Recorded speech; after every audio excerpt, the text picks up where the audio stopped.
Hello, അപ്പോൾ ഉച്ചയൂണിനൊരു ചെറിയ സദ്യ ആയാലോ? അങ്ങനെ എപ്പോഴും സദ്യ ഉണ്ടാക്കുന്ന ആളുകളൊന്നും അല്ല കേട്ടോ ഞങ്ങൾ. അപ്പോൾ ചെറിയൊരു വിശേഷമുണ്ടോ എന്ന് ചോദിച്ചാൽ ചെറിയൊരു കുഞ്ഞു വിശേഷമുണ്ട് കേട്ടോ. വേറെ ഒന്നുമല്ല, നമ്മുടെ തമ്പുരു മോളുടെ പിറന്നാളാണ് കേട്ടോ. അപ്പോൾ രാവിലെ തൊട്ട് എൻ്റെ പിറന്നാൾ ആഘോഷിക്കണില്ലേ ആഘോഷിക്കണില്ലേ എന്നും പറഞ്ഞുകൊണ്ട് ഭയങ്കര ഒച്ചപ്പാടും ബഹളമായിരുന്നു കേട്ടോ. ബർത്ത് ഡേറ്റിൻ്റെ അന്ന് നമ്മൾ ചെറിയ കേക്ക് കട്ടിങ്ങും കാര്യങ്ങളൊക്കെ ആയിട്ട് ചെയ്തതാണ്. അത് ഈ ചാനലിൽ തന്നെ ഇട്ടിട്ടുണ്ട്. അങ്ങനെ കൊച്ചിനായിട്ട് അമ്പലത്തിലൊക്കെ പോയി കഴിഞ്ഞ് വന്നപ്പോൾ എൻ്റെ അമ്മയും ആതിരയും കൂടി, ആതിര എന്ന് പറഞ്ഞ തമ്പുരുൻ്റെ അമ്മയാണ്, ആതിരയും കൂടി പെട്ടെന്ന് തീരുമാനിച്ച് തട്ടിക്കൂട്ടി എടുത്ത സദ്യയായിരുന്നു കേട്ടോ ഇത്. ഒന്നും പറയാനില്ല, അടിപൊളിയാണ് കേട്ടോ. പെട്ടെന്ന് ഉണ്ടാക്കിയതുകൊണ്ടാണെന്ന് തോന്നുന്നു കറികൾക്കും ചോറിനടക്കം നല്ല ടേസ്റ്റായിരുന്നു. അങ്ങനെ തട്ടിക്കൂട്ടിയ ഒരു സദ്യ എന്ന് പറയുന്നില്ല, അത്യാവശ്യം നല്ല രീതിയിലുള്ള കറികളും കാര്യങ്ങളൊക്കെ ഈ സദ്യയിലുണ്ട് കേട്ടോ.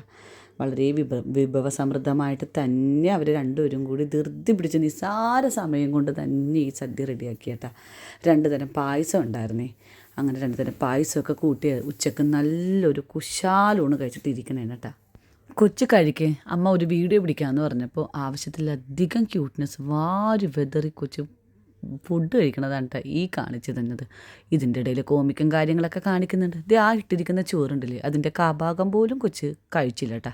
അവസാനം ഒരു കരച്ചിലും പിഴിച്ചിലൊക്കെ കഴിഞ്ഞ് രണ്ടാമത് പോയി ഐലൈനറും വാരി വെതറി ഇട്ടിട്ട് പായസം കുടിക്കുന്ന വീഡിയോ അമ്മ പിടിക്കാൻ എല്ലാവരെയും കാണിക്കാം. കൊച്ച് അപ്പടിയും തിന്നത് അമ്മ പറയാമെന്നൊക്കെ പറഞ്ഞപ്പോൾ വന്ന് കഴിക്കണേണ് കേട്ടോ ഈ കാണുന്നത്. അവസാനം കൊച്ചൊരു വൈൻഡപ്പും പറയണുണ്ട് കേട്ടോ.